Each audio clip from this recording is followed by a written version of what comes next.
Diabetic తో బాధపడుతున్నారా? Be better ayurvedic expert తో ఫ్రీ కన్సల్టేషన్ తీసుకుని తగ్గించుకోండి. Welcome to our channel. ఈ రోజు మనతో పాటు రమ్మగారు ఉన్నారు. నమస్తే రమ్మగారు. నమస్తే. రమ్మగారు, ఏదన్నా పెద్ద కథ చెప్పండి రమ్మగారు. పెద్ద కథ అంటే కథా సాగరంలో కథలు బాగుంటాయి. కథలో బోల్డని మలుపులు, బోల్డని ట్విస్టులు కూడా ఉంటాయి. చందమామ కథలు కూడా మనకి ట్విస్టులు ఉన్న కథలు కొన్ని కనపడతాయి. కాకపోతే అవి 3 వారాలు 5 వారాలు అలా చెప్పాలి. మనం ఇంకా దాని మీద డిసైడ్ అవ్వలేదు. ఇప్పుడు మనం ఉపకోస, కీర్తిసేన కథ అవన్నీ ఇందులో ఇచ్చే కథా సాగరంలో రకరకాల కథలు ఉంటాయి. పెద్దగా పేర్లన్నీ గుర్తులేవు, కొన్ని గుర్తున్న పేర్ల వరకు చెప్తాను. ఇక రాజుగారు రాణిగారు అని చెప్పాల్సింది అంతే. ఒక రాజుగారికి 100 మంది భార్యలు ఉన్నారట. అయితే సంతానం కలగల, సంతానం లేనప్పుడు లేదు, ఇక పిల్లలు పుట్టేలాగా లేరనుకుంటున్నాడు. ఆయనకి ఈ రాణుల్లో చివరి ఆవిడంటే చాలా ప్రీతట. 100వ నెంబర్ అంటే ఆవిడ చాలా బుద్ధిమంతురాలు. ఇప్పుడు ఓ 10 మంది పిల్లలు ఉన్నారు, ఓ పిల్లాడంటే ప్రీతి అనగానే వాడు పార్షియాలిటీ లాగా కనపడుతుంది మనకి. భార్యల్లో ఒక ఆవిడంటే ప్రీతి అంటే ఒకటి ఆవిడ అందంగా ఉండుండొచ్చు, లేదా రాజుకి నచ్చే రకపు ధోరణి ఆవిడలో ఉండుండొచ్చు. భార్యలు అంటే బయట నుంచి వస్తారు కదా, అందరూ ఎవరి దారిని వాళ్ళు ఉంటారు, ఎవరి ధోరణిలో వాళ్ళు. ఈయనకి నచ్చే ధోరణి ఏదో ఉంది, నచ్చే రకపు ధోరణి, నచ్చే రకపు మాట తీరు, సౌందర్యం.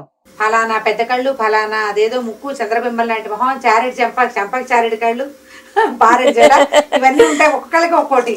ఈ రాజుగారికి ఏవో ఉన్నాయి కొన్ని, ఆ ఉన్నవన్నీ ఈవిడకున్నాయి. చివరి భార్య ఆవిడంటే చాలా ప్రీతి. అయితే ఏమైందట, సంతానం లేదు. ఈయన ఆ స్వామీజీకి ఈ స్వామీజీ కోసం వెళ్ళేవాడు.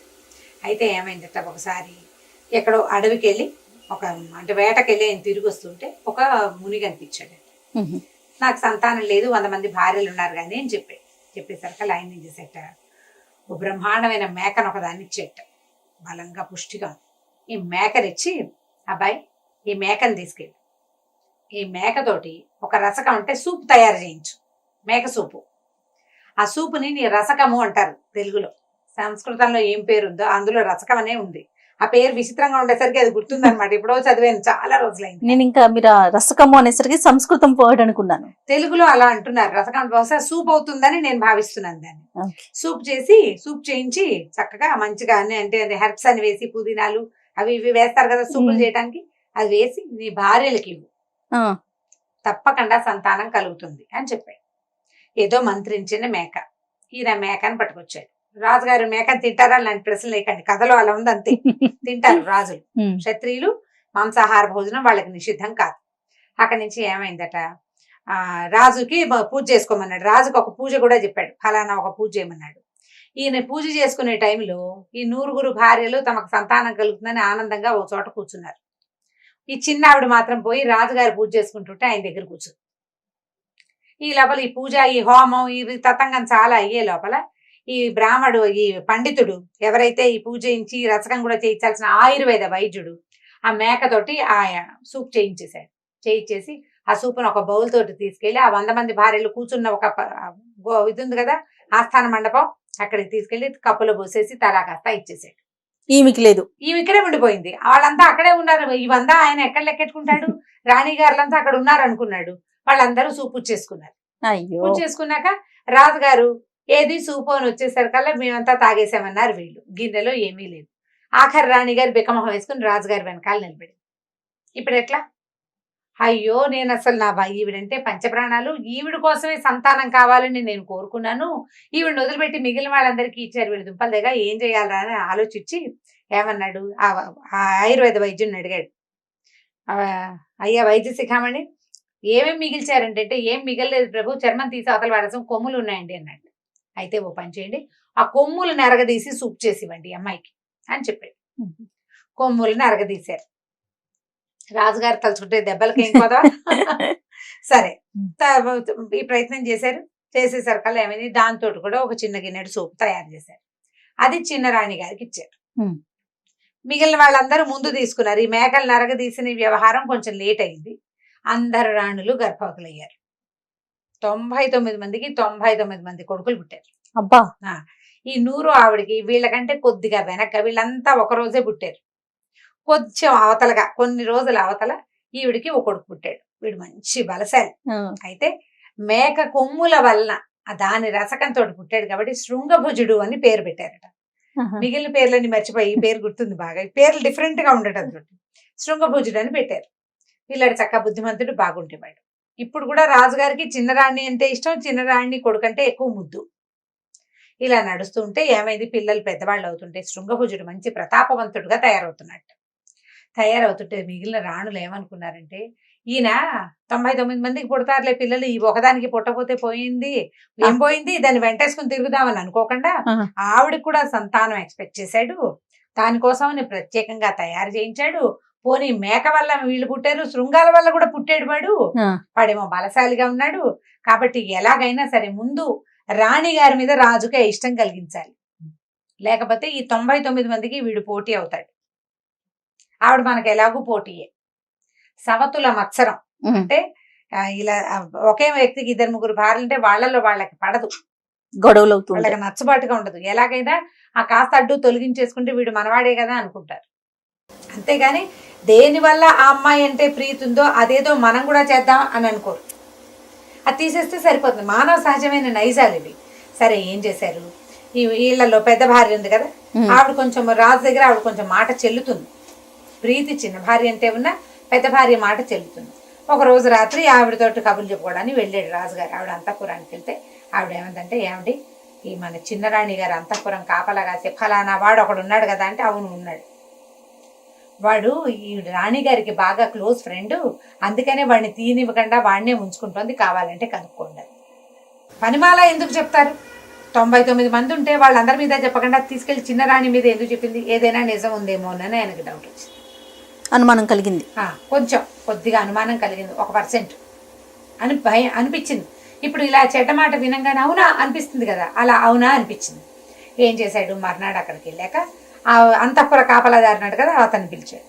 ఏరా నాయనా, నువ్వు ఒక బ్రాహ్మణ హత్య చేసావు, బ్రహ్మహత్యా పథకం ఉంది నీకు అన్నాడు. అనేసరికి ఆయన తెల్లబోయి, నేనేమీ చేయలేదు ప్రభు, నేనే తప్పు చేయలేదు, నేను ఏ బ్రాహ్మణుడికి ఎక్కడా ద్రోహం చేయలేదు, నేను అంతఃపుర రక్షణ తప్పితే రెండో పని చేయట్లేదు అంటాడు. కాదు, నువ్వు ఒక తప్పు చేసావు, నాకు తెలిసింది ఒప్పుకోమంటాడు రాజు. నేనే తప్పు చేయలేదంటాడు వాడు.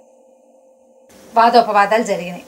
ఇక నేనేం చేయలేదు, నేనే పొరపాటు చేయలేదు, చీమకు కూడా నేను అపకారం తలపెట్టలేదు, ఒక్క చెయ్యకూడని పని కూడా నేను చేయలేదన్నాడు. కావాలంటే మా వంశ చరిత్రను చూడండి. మా నాన్న మీ నాన్న దగ్గర పనిచేశాడు, మా తాత మీ తాత దగ్గర పనిచేశాడు, మా ముత్తాత మీ ముత్తాత దగ్గర పనిచేశాడు. మా వంశ చరిత్రను చూడండి. మా తల్లులు, మా తండ్రులు, మా బాబాయిలు, మా మామయ్యలు అందరినీ కనుక్కోండి. అసలు మేము పొరపాట్లే చెయ్యం, నేను సూపర్ అన్నాడు అతను. అనేసరికి ఈయనేమన్నాడు, కాదురా, నువ్వు బ్రహ్మహత్యా పాతకం నీకు చుట్టుకున్నట్టు నాకు పొద్దునే కలొచ్చింది, అందుకని నువ్వేదో పొరపాటు చేసావని నేను భావిస్తున్నా. ఓ పంచి కల్లో అయినా ఏదైనా నీకు సమస్య వస్తుందేమో. నువ్వేం చేస్తావంటే, ఇవాళ మొదలుపెట్టి నీకు ఎక్కడ కావాలంటే అక్కడ డబ్బు వచ్చే ఏర్పాటు చేస్తా, మొత్తం భారతదేశంలో ఉన్న అన్ని క్షేత్రాల్లోనూ మునిగి రమ్మన్నాడు. అంటే అతన్ని అక్కడి నుంచి తప్పించాలన్నమాట. ఇంట్లో కూర్చుంటే 4 రోజుల పైకి వచ్చేస్తాడు. భారతదేశ యాత్ర అంటే సంపూర్ణ భారతదేశ యాత్ర అంత సులువా అప్పట్లో పంపించేశాడు. సరే అతను ఒప్పుకున్నాడు. రాజుగారు ఏదో కొంత ధనం ఇచ్చాడు, కొన్ని ఉత్తరాలు రాసి ఇచ్చాడు. ఏ రాజ్యంలో అయినా నీకు డబ్బు అయిపోతే ఆ రాజు దగ్గర ఈ కాగితం ఒక చూపించి 10 రూపాయలు తెచ్చుకోవచ్చు అని 2 కాగితాలు రాసి ఇచ్చి పంపించేసాడు. అలాంటి ఫెసిలిటీలు కూడా ఉండేవి రమ్మగారు. ఎందుకుందేవి కాదు, రాజులకి కొంత సామరస్యం ఉంది. సూపర్. సరే ఏటీఎం లేవు ఇప్పుడు, అలాగా ఉన్నాయి కదా, బాగుంది. అక్కడి నుంచి రాణి గారి దగ్గరికి వెళ్ళాడు. రాణి గారి దగ్గరికి వెళ్ళేసరికి రాణి గారితో అన్నాడు, నాకు చాలా పెద్ద సమస్యల్లో చిక్కుకున్నాను నేను. అయితే నేను మనకు సంతానం కలగడానికి మేకనిచ్చాడే యోగి ఇంకోడు ఆయన కబురు చేస్తే, ఆయన నీ రాణుల్లో నీకు అత్యంత ప్రీతిపాత్రమైన ఆవిడ్ని ఎక్కడైనా దాచేసామన్నాడు, భూగృహంలో పాత పెట్టించమన్నాడు. ఏం చేయాలో తెలియట్లేదంటే రాణి ఈవిడేమంది, ఆఖరి రాణి, అయ్యో ప్రభు, నేనంటేనే కదా మీకు పంచప్రాణాలు, మీకు సమస్య వస్తుంటే భూగృహంలో పాతాళంలో పాతేయండి నన్ను, మీకు అనారోగ్యం రాకూడదు, మీరు హాయిగా 10 ఏళ్ళు పచ్చగా ఉండాలి, 100 ఏళ్ళు మీరు ధైర్యంగా హాయిగా ఉండండి, నన్ను భూగృహంలో పెట్టించండి, చంపేయమని మునీశ్వరుడు చెప్పిన చంపేయండి, ఏం పర్వాలేదు, నన్ను చంపేసినా ఓకే, మీరు బాగుండటమే నాకు కావాలి. ఈయన తెలపోయాడు. వాడేమో చూస్తే నేనే పాపము చేయలేదంటాడు, ఈవిడేమో నన్ను చచ్చిపోవడానికి కూడా సిద్ధపడుతుంది. అంటే ఈ మాటలో ఏదో అబద్ధం ఉంది. కానీ ఎందుకు పుట్టింది ఈ మాట?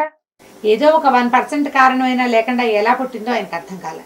ఆవిడ ఏడ్చి శోకాలు పెట్టింది, అమ్మో నా రాజుకి ఇట్లా ఏదో సమస్య రాబోతుంది నా భర్తకి, ఆయన నా భర్త కోసం నేను ఏమైనా చేస్తానని 10 దండాలు పెట్టేసుకుంది దేవుళ్ళకి.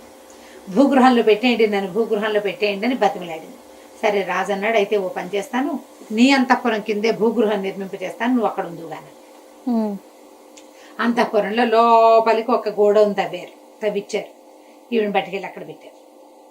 కొడుకు ఏడ్చాడు, అయ్యో మా అమ్మ భూగృహంలో ఉంటే ఎట్లా? భూగృహంలో ఉండడం అంటే ఎవరు రారు, రోజు భోజనం వస్తుంది, భోజన పళ్ళెం పైకి వెళ్ళిపోతుంది అంతే, వాళ్ళతో కూడా మాట్లాడకూడదు. పాతాళ గృహం, రాజు రాడు, ఇంకా అక్కడికి రాడు, ఐసోలేషనే ఇంచుమించుగా. అయ్యేసరికల్లా ఏమైంది, పిల్లాడు ఏడిస్తే తండ్రి అన్నాడు, ఒరే నాయన నేను నిన్ను జాగ్రత్తగా చూసుకుంటాను, కొన్నాళ్ళ పాటు మేమని ఇక్కడే ఉండిద్దామని ఒప్పించాడు. తల్లి చెప్పింది, నాన్నగారికి ఇబ్బంది, అందుకని నేను భూగృహంలో ఉంటున్నాను, కాబట్టి నాన్న నువ్వు మాట వినాలని పిల్లాడికి నచ్చజెప్పి. సరే పిల్లాడు పైన ఉంటున్నాడు, అంతఃపురంలో తిరుగుతున్నాడు, అన్నయ్యలతో తిరుగుతున్నాడు. ఇలా అయింది.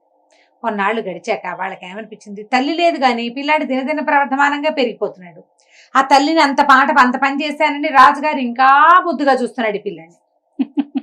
దాంతో వాళ్ళకి ఏమనిపించింది, ఎలాగైనా వీడిని తప్పించేసేయాలి. ఇంతలో ఏమైందట, ఒక రోజు ఈ పిల్లలందరూ మేడ మీద ఆడుకుంటారు. మరి చిటి పిల్లలు కాదు, ఒక 17, 18, 19 సంవత్సరాలు వచ్చినాయి. మేడ మీద ఏదో కబుర్లు చెప్పుకుంటున్నారు. ఆకాశంలో ఒక పెద్ద కొంగ వచ్చిందట. కొంగ ఎలా ఉందంటే, అది నోరు తెరిస్తే ఇలా మంటొస్తోంది నోట్లోంచి. ఆ కొంగ కనపడేసరికల్లా ఈ పిల్లలందరూ, అమ్మో ఏదో పెద్ద కొంగ వచ్చింది మన రాజ్యం మీదకి, బాణాలు వేద్దామని బాణాలు వేశారు. బాణాలు తగలటల్లా దానికి.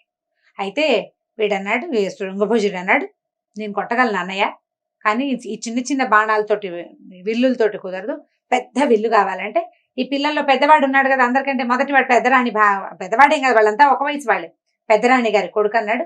అయితే ఓ పని చేస్తాను, నాన్నగారిది బంగారు విల్లు, బంగారు ఇవి ఉన్నాయి, ధనుసు బాణాలు ఉన్నాయి, ధనుర్బాణాలు బంగారంవి, అవి పట్టుకొస్తా, కొట్టు అని చెప్పి ఏం చేశాడు, పరిగెత్తుకుంటూ వెళ్ళి ఈ నాన్నకి చెప్పకుండానే ఆ లోపల ఉన్న ధనుర్బాణాల నుంచి తండ్రిది పెద్ద విల్లు, బ్రహ్మాండమైంది బంగారపుది విల్లు, బాణము చేతపుచ్చుకొచ్చాడు. ఒక్కటే తెచ్చాడు బాణం. ఆ తూణె మొత్తం అంతా బాక్స్ అంతా ఉంటుంది కదా, ఒక సంచి లాంటిది, ఒక దీని లాంటిది, అమ్ముల పొది పట్టుకురాల, ఒక్క బాణాన్ని పట్టుకొచ్చాడు. విల్లు అమ్ము రెండు తెచ్చాడనమాట. తెచ్చేసరికి ఎక్కువ రెడీ చేశాడు, కొట్టాడు శృంగభుజుడు. నిజంగానే ఈ బాణం వెళ్ళి ఆ కొంగకి రెక్కల్లో దిగిపోయింది. దానికి నెత్తురు కారటం కూడా వీళ్ళు చూశారు. కానీ అదేం చేసింది, కేమని పెద్ద కేక పెట్టి ఎగిరి వెళ్ళిపోయింది. ఇప్పుడు గుచ్చుకుందే బాణంతో సహా వెళ్ళిపోయింది. వెళ్ళిపోయేసరికల్లా ఈ పిల్లాడు అన్నాడు, పెద్దవాడు, ఊరిని ఏం కొట్టావురా, దాన్ని పడేయలేదు, అదేమో బాణం పుచ్చుకొని వెళ్ళిపోయింది, ఇప్పుడు నాన్నగారు చంపేస్తారు, బాణం తీసుకొచ్చి మాట్లాడు నువ్వు. నేను కొట్టాను, దానికి దెబ్బ తగిలింది, ఎక్కడో చోట పడిపోతుంది అన్నయ్య అంటే, సరే ఎక్కడ పడిందో అక్కడికి వెళ్ళు, దాన్ని చచ్చిన దాన్ని చూసి బాణం పుచ్చుకురా నువ్వు వెనక్కి అని విల్లు పట్టేసుకున్నాడు. విల్లు తీసేసుకున్నాడు, విల్లు లాగేసుకుని బాణం పట్టుకుని రావాలి నువ్వు. అది పెద్ద రాక్షస కొంగ, ఖచ్చితంగా ఏదో చాలా దూరంలోనే కనపడింది, చాలా దూరంలోనే పడింది, దగ్గరికి వెళ్తే వీడిని బతకనిస్తుంది అది, దాని లాంటివి ఇంకా ఎన్నున్నాయో అక్కడ. కాబట్టి వీడి పీడ విరగడైపోతుందని వీళ్ళ అన్నదమ్ములందరూ ఆలోచించుకుని వీడిని నువ్వు వెళ్ళి పట్టుకురా అని తరిమేశారు. కుర్రాడు ఏం చేస్తాడు, మరి ఏం చేస్తాడు, నాన్నది తను తీయకూడదు, వీడు తెచ్చిచ్చాడు, పర్మిషన్ అడిగి చెయ్యాలి, పర్మిషన్ అడగలేదు, కాబట్టి బాణం తేవాల్సిందే. పైగా నేను కొట్టాను ఒక కొంగని, అది చచ్చిందో లేదో నేను చూడాలి కదా అని అనుకుని, సరే ఏం చేశాడు, దిగి నడుచుకుంటూ పోయాడు. పిల్లాడు నడిచి వెళ్తుంటే వాళ్ళ అమ్మ ఉందనుకో, అయ్యో దారిలో తినడానికి తిండని, వేసుకోవడానికి బట్టలని, గుర్రం కావాలని, సైనికులు కావాలని చేసేది. తల్లేది, తల్లి తోడు అన్నారు, తల్లి తోడు లేకపోతే ఎవరు చూస్తారా పిల్లాడిని, అందరూ వాళ్ళ పిల్లాడు కాదు కాబట్టి ఎవరి దారిని వాళ్ళు ఊరుకున్నారు. పిల్లవాడు ఒట్టి కాళ్ళతోటే కుర్రాడు నడిచి వెళ్ళిపోయాడు. నడిచాడు, ఆ అడవి వైపు నడవటం మొదలు పెట్టాడు. ఇక నడిచాడు నడవగా చివరికి ఒక పెద్ద అడవిలోకి చేరాడు. ఆ అడవికి పై భాగాన అంటే చెట్లు, ఎర్ర పువ్వులు అవి కనపడుతున్నాయి. వీళ్ళకి దూరంగా కనపడినవి అవే. అక్కడే పడింది కొంగ, ఆ అడవిలోనే. వెళ్ళేసరికల్లా అక్కడ ఒక చక్కటి చుక్క లాంటి ఒక అందమైన అమ్మాయి కనపడిందట. ఆ పిల్లకి వీడిని చూసేసరికల్లా వీడు బాగా నచ్చాడు. ఆ అమ్మాయింది, నువ్వెవరు ఏమిటి అంటే, నేను ఫలానా రాజుగారి అబ్బాయిని, ఇక్కడి నుంచి ఈశాన్యంగా మా ఊరుంది, ముందు ఒక కొంగ, పెద్ద కొంగ కనపడింది, మా అన్నదమ్ములంతా వేశారు, బాణం తగలేదు, మా నాన్నగారి బంగారు బాణంతో నేను కొడితే దానికి తగిలింది, అది గత్తా పడిపోయింది, బాణం మా నాన్నది, నేను వెనక్కి అప్పచెప్పాలి, అది చచ్చిందో లేదో చూడడానికి వచ్చాను అన్నాడు. అనేసరికల్లా ఈ అమ్మాయింది, నేను ఆ బాణం తగిలిన కొంగ ఉంది చూసారు, అది కొంగ కాదు, అగ్నిశిఖుడు అనే ఒక రాక్షసుడు,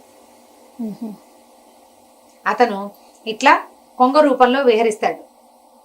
తను ఎక్కడెక్కడ దాకా ఎగరగలిగాడో ఆ ప్రాంతాన్ని అంతా తను సొంతం చేసుకుంటాడు. ఇప్పుడు ఈ అడవి ఇది వరకు మీ కిందే ఉండేది, ఇప్పుడు మా నాన్న ఏలుబడిలోకి వచ్చేసింది. నిప్పులు వెదజల్లుతాడు నోటితో. నేను అతని కూతుర్ని ఆ బంగారు బాణాన్ని ఇంటికి పట్టుకెళ్ళిపోయాడు మా నాన్న, తనకు తగిలిన బాణాన్ని.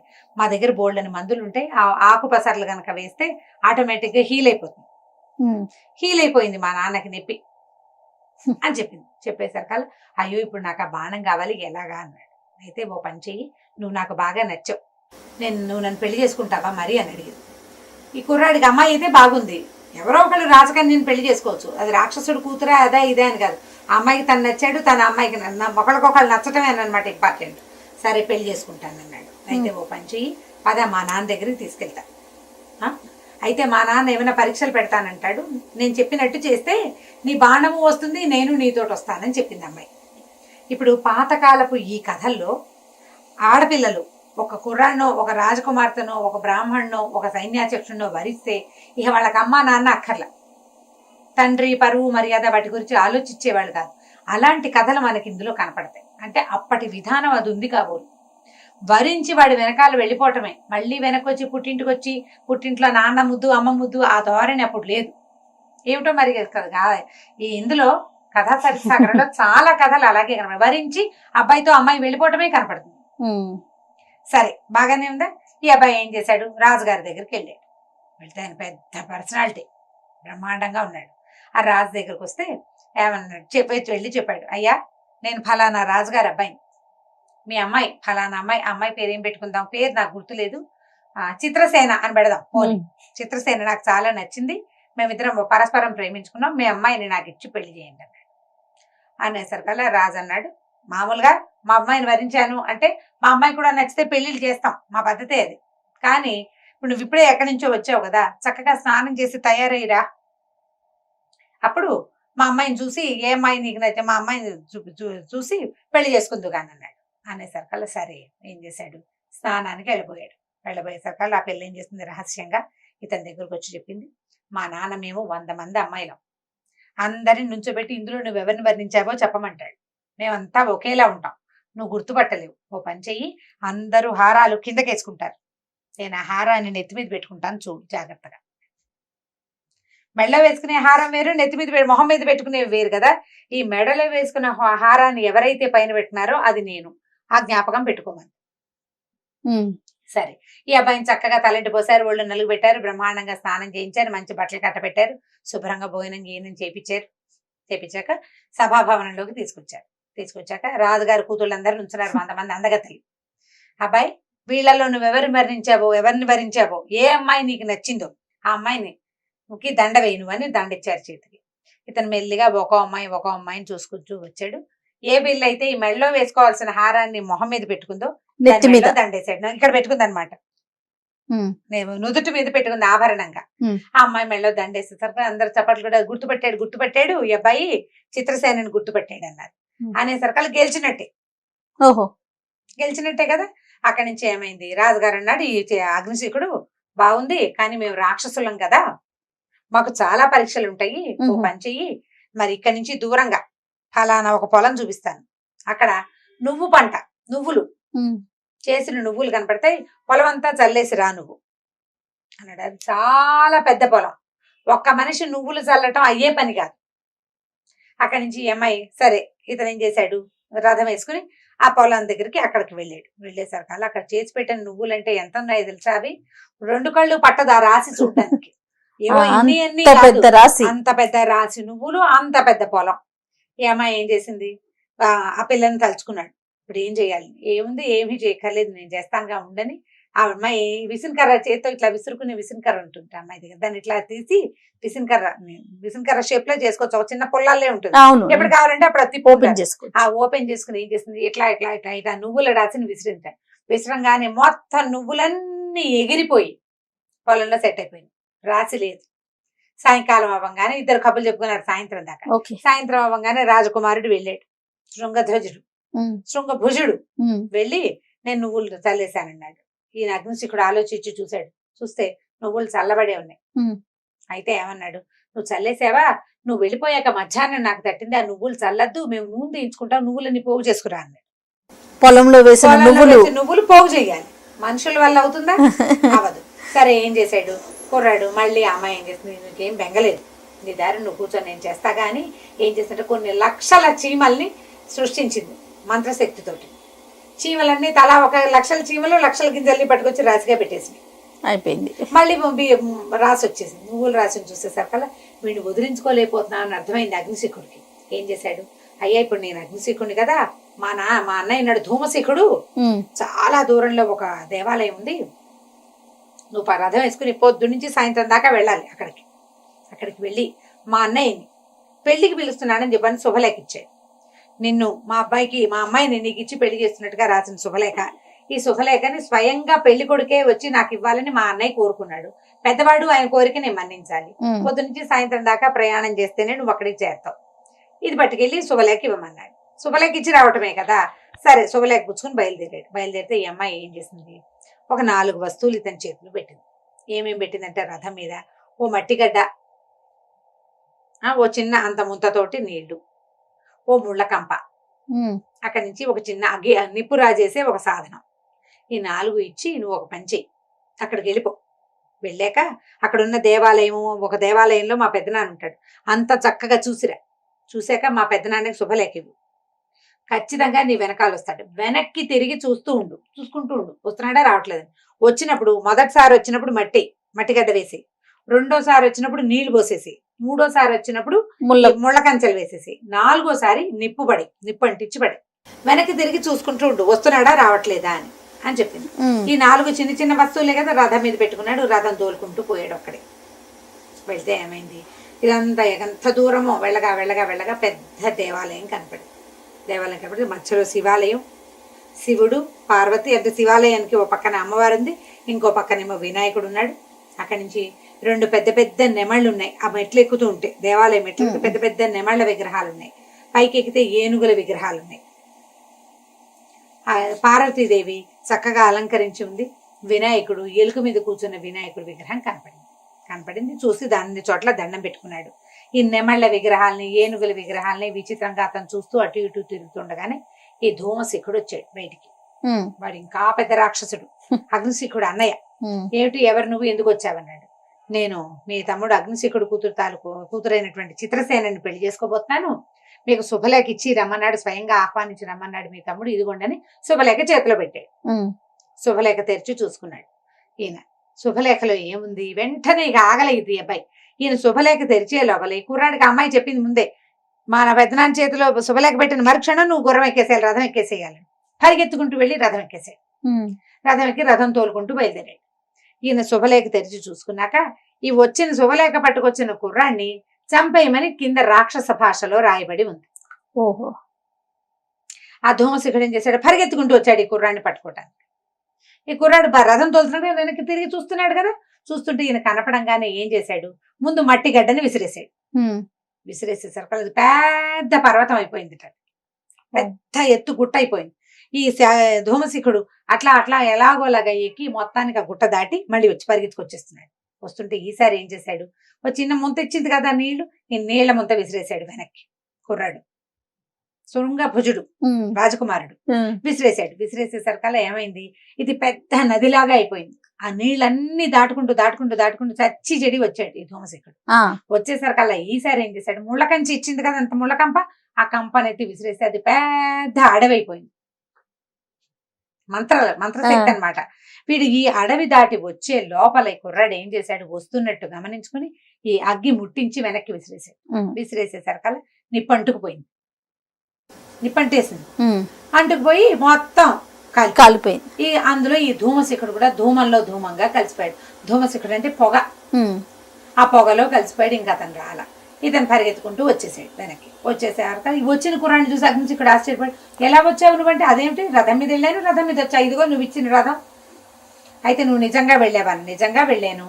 అక్కడ ఒక పెద్ద దేవాలయం ఉంది, కింద 2 నెమళ్ళ విగ్రహాలు ఉన్నాయి, మెట్లు ఎక్కాక 2 ఏనుగుల విగ్రహాలు ఉన్నాయి, మధ్యలో శివాలయం ఉంది, పక్కన అమ్మవారు ఉంది, రెండో పక్కన విఘ్నేశ్వరుడు ఉన్నాడు. చూసినట్టుగా చెప్పాడు. అమ్మవారికి అలంకారం ఉంది, వీడికేమో వినాయకుడేమో చక్కగా ఎలుకనెక్కి కూర్చుని ఉన్నాడు, పువ్వులు అవి అలంకరించి ఉన్నాయంటే ఆ దేవాలయం నరమానవుడు కళ్ళ చూసేది కాదు, ధూమశిఖుడి మాయతోటి ఏర్పడింది. అంటే వీడు నిజంగానే చూసొచ్చాడు. ధూమశిఖుడు ఏమయ్యాడు, ధూమంలో కలిసిపోయాడు. దాంతో ఏమనుకున్నాడు, రేపొద్దున పెళ్లి చేస్తాను ఉండమన్నాడు. ఇది అమ్మాయి ఏం చేసింది, అర్ధరాత్రి వచ్చి మా నాన్న పెళ్లికి వెళ్ళి ఏం చేయడు, నేను చంపడానికే ప్రయత్నం చేస్తున్నాడు, బంగారు బాణం మా నాన్న లోపల దాచుకున్నాడు, బాణం పుచ్చుకుని వచ్చేస్తాను, మన ఇద్దరం కలిసి వెళ్ళిపోదాం పదా అని చెప్పేసి ఏం చేసింది, ఆ బంగారు బాణం చేత్తో పుచ్చుకొని ఈ కుర్రాన్ని తీసుకుని బయటికి పరిగెత్తుకుంటూ వచ్చేసేసరికల్లా ఏమైంది, తెల్లవారుజామున ఈ అబ్బాయిని చంపుదాం అనుకున్నారు వాళ్ళు.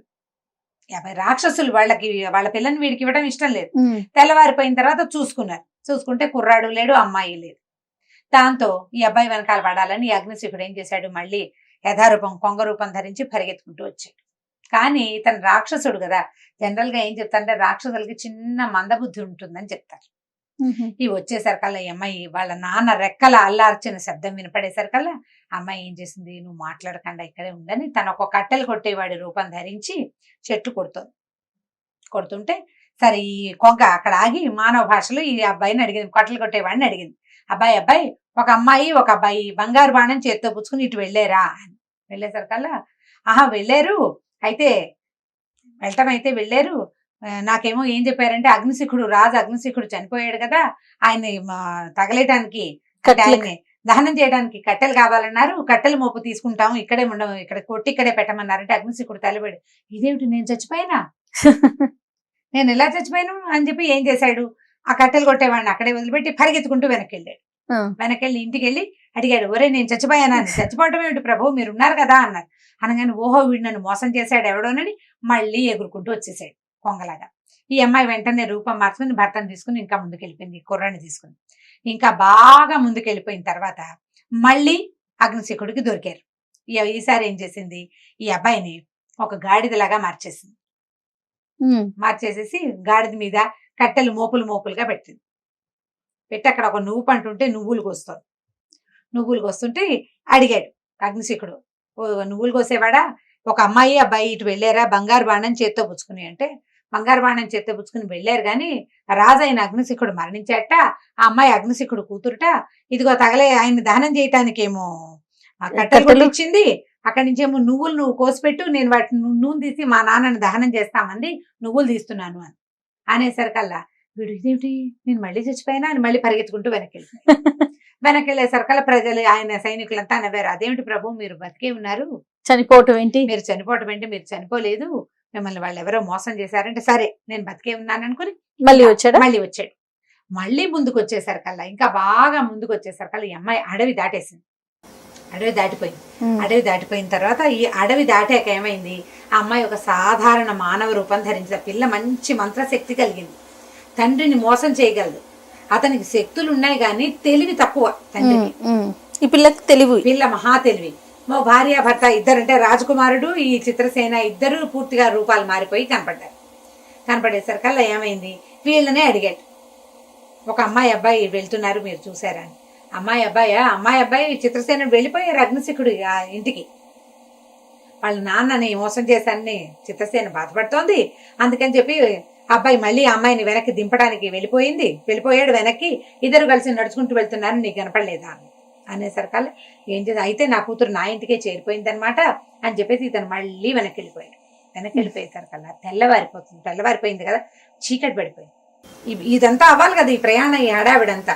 ఈ ఇంటికి వెళ్ళేసరికల్లా అందరూ సైనికులు నవ్వారు, ఈసారి మీరు బతికే ఉన్నారు ప్రభు అనేసరికల్లా నేను బతికుండటం కాదురా, నా కూతురు ఆ కూతురుని తీసుకెళ్లిపోయిన మానవుడు ఇద్దరు తిరిగి వచ్చారంటే రాలా మోసపోయానని తెలిసాక ఏమనిపించిందంటే అతనికి, ఇక వీళ్ళని నేను పట్టుకోలేను, తన కూతురు ప్రతిభ ఇదేనా అనుకోవటంలా, అతను మానవుడి ప్రతిభ అనుకుంటున్నాడు, వాడు ఎవడో మానవతమైన శక్తి ఉంది వాడికి అని చెప్పేసి ఇంకా ఆయన మళ్ళీ వెళ్తే ఎన్నిసార్లు నేను వెనక్కి తిరిగి రావాలి, నాకు ఓపిక అయిపోయింది, ఈ పక్షిలాగా ఎగిరెగిరి వెళ్తున్నాడు కదా, అంతకుముందు రోజుకు ఒకసారి ఎగిరేవాడు, ఇప్పుడు 3 ట్రిప్పులు అయ్యింది, ఊరుకున్నాడు. ఇంకా ఈ అమ్మాయి ఏం చేసింది, అబ్బుకన అతని రాజ్యానికి తీసుకెళ్ళిపోయింది. వెళ్ళేసరికల్లా ఈ శృంగభుజుడు వాళ్ళ నాన్నకి వెళ్ళి ఈ బంగారు బాణాన్ని అప్పచెప్పేసరికల్లా ఆయన ఈ పిల్లాడు ఏమైపోయాడో తెలియటలా ఇన్ని రోజుల నుంచి. సరే ఈ అబ్బాయి వచ్చేసాడు, ఈ అమ్మాయిని కూడా తీసుకొచ్చుకున్నాడు, ఆ అమ్మాయిని ఇచ్చి వివాహం జరిపించారు. ఆ వివాహం నాటి రాత్రి విందులో ఈయన తన పెద్ద భార్య దగ్గర స్పెండ్ చేశాడు కాస్త టైం. అప్పుడు టైం అయిందట, ఆవిడ పెళ్లి అయింది, పెళ్లి విందులో అందరూ మధువు సేవిస్తారు, మధు ఎక్కువయ్యి ఆవిడ ఏమంది నిద్రమత్తులు అసలు వాడిని తప్పిద్దామంటే వాడు తప్పుకోవట్లేదు, వెళ్ళిన వాడు మళ్ళీ పిల్లని వెంటేసుకుని వచ్చేసాడు, ముందే వాడికి కొడుకులు పుడతారు ఏమిటో, మా పిల్లలు పెళ్లిళ్ళు అవ్వకుండానే భూగృహంలో ఉన్నా సరే దాని దశే బాగుంది, దానికి ముందు మనవలు పుడతారని కలవరిచ్చింది. దాంతో ఈయనకి వీళ్ళు కావాలనే చేశారు అని అర్థమైంది. ఇంత అయితే కానీ ఆయనకు తెలియలేదు, అది బయటికి రావాలి, అది అసలు నిజం కాదు అనే వాక్యం ఎవరిని అడుగుతాడు? ఈయన ప్రచ్ఛన్నంగా ఎవరి మీదైనా అడిగాడు అనుకో, అడిగితే అనవసరంగా మాటలు పెరిగిపోతాయి కదా. అవును, అడగకుండానే ఊరుకున్నాడు. సరే అక్కడి నుంచి పరిగెత్తుకుంటూ వెళ్ళి ఆ పాతాళ గృహంలో ఉన్న భార్యను పైకి తెచ్చుకున్నాడు. మర్నాడు పొద్దున శృంగభోజుడి రాజు చేస్తున్నానని ప్రకటించి ఈ పెద్ద రాణి వల్ల ఈ అమ్మాయి ఇలా ఇన్ని రోజులు ఈవిడ భూగృహంలో ఉండవలసి వచ్చిందని చెప్పేసి ప్రజల ముందు ప్రకటించేశారు కదా. అందరూ 7 శ్లోకాలు పెట్టారు. వాళ్ళందరినీ ఊళ్ళోంచి వెళ్ళిపోమన్నాడు రాజు. కానీ చిన్నరాణి గారు ఒప్పుకోలే. సవతుల్లో మత్సరం ఉండటం లోక సహజం, ఇది లోక సహజమైంది. వీళ్ళు ఎవ్వరూ లేకుండా ఈ అంతఃపురంలో నేను ఒకదాన్నే ఏముంటాను, 100 మంది ఉండే అంతఃపురంలో ఒకళ్ళు ఉండగలరా? వాళ్ళ తప్పులు మన్నించండి అని బాగా బతిమలాడి తన తాలూకు తోడుకోడలని వెళ్ళిపోనివ్వాల, వాళ్ళని అక్కడే ఉంచుకుంది. శృంగభుజుడు రాజు అయ్యాక సరే ఏం చేశాడు, తన అన్నదమ్ముల్ని తన తాలూకు సైన్యాధ్యక్షులుగా పెట్టుకుని చక్కగా రాజ్యాన్ని బాగా పరిపాలించాడు. అతని సంతానమే రాజులయ్యారు. ఓహో, ఎందుకంటే అతనికి ముందు వివాహం అయింది. ఈ వచ్చిన అమ్మాయి చాలా రాక్షసమాయలు కలిగింది, దానికి బాగా విద్యలు ఉన్నాయి, మంత్ర విద్యలు కలిగి ఉంది కదా. ఆ అమ్మాయి ఆ రాజ్యాన్ని సుభిక్షంగా ఉంచింది. ఇతరులు ఎవ్వరూ తన భర్తను ఏమి చేయకుండా కాపాడుకునేది అనమాట. కథ కంచికి మనం ఇంటికి. ఇన్ని ట్విస్టులా పెద్ద కథ అన్నందుకు చాలా పెద్ద కథ చెప్పారు అమ్మగారు. నాకు నోరు నొప్పి రాలేదు. పేర్లు కూడా ఉంటాయి జయ ఈ కథా చరిత్సాగరంలో. అందరికీ పేర్లు, పెద్దరాణికి పేరు, పెద్దరాణి కొడుక్కి పేరు, అలా బోల్డ్ అని ఉంటాయి. పేర్లు గుర్తులేవు నాకు, బాగా గుర్తున్నవి 2-3 పేర్లే. ఇంట్రెస్టింగ్ గా ఉన్న పేర్లే గుర్తున్నాయి. ఓకే, మేము ఒక వారం రోజులు నడిపించవచ్చండి మా పిల్లలతో. చిన్న బిట్లు చెప్పొచ్చు, చెప్పుకోవచ్చు. రైట్ అమ్మగారు, ఇంకొక స్టోరీతో కలుద్దాం. నమస్కారం జయ, నమస్తే.